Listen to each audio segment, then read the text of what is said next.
The next question is a bit simpler. Have you ever been fired before? And how did you bounce back? If you've been an entrepreneur all your life, I guess it might be alluding to a big failure, which is almost equal to a firing. And yeah, how did you bounce back? Because clearly you're here, so I know you bounced back, yeah. Yes, I've not been fired before because I didn't fire myself. But I did have my first major failure, and I think it's important to spend a bit of time talking about it because it delves into a very important topic of mental health. So my entire life I've been, there's some people actually here that I saw who've known me from kindergarten. I was always top of my class, first, 100%, all that stuff. So I was used to success. I've never failed a class. I didn't even chop second before. So I was just used to everything just working out. And then started a business 2006 when I was in college. Everything kept going well. I was getting all the awards, all of that. Then we decided to do this massive real estate signature project in Ghana. It was going to be this big. It was going to be a $12 million project.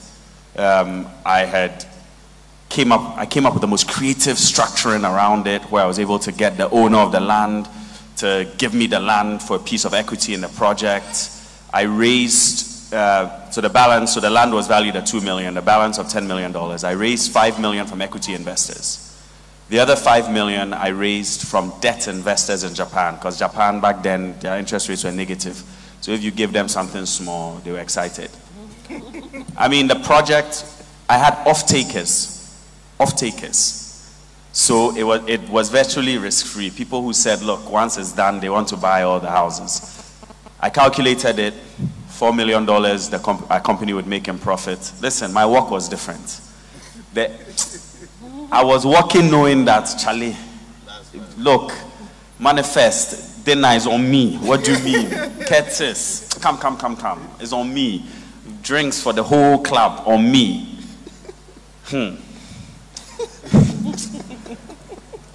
The debt came, right? The equity, we had to go through a little bit of thing, and it was going to come, we had signed. In what we'll say in Ghana, your village people are doing something to you. The two equity investors died in the same month. Wow. Listen. As in physical deaths. Death. But even when it happened, I said, okay, you know what?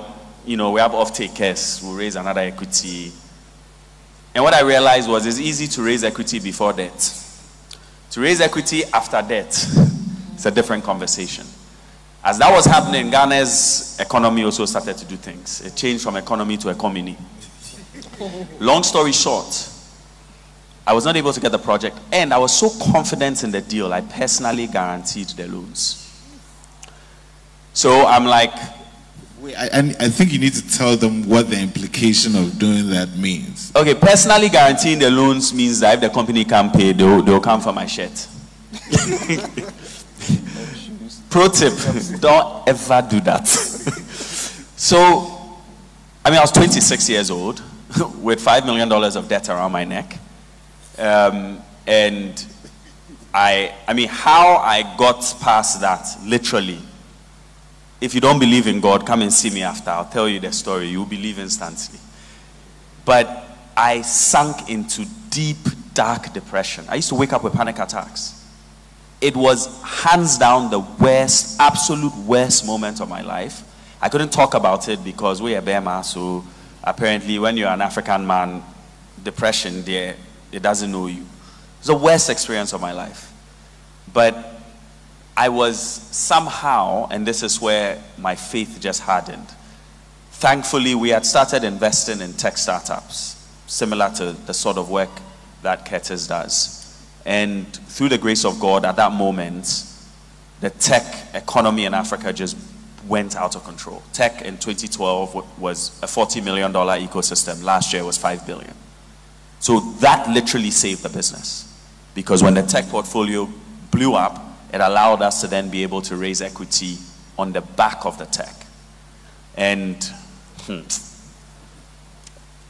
round of applause for bouncing back.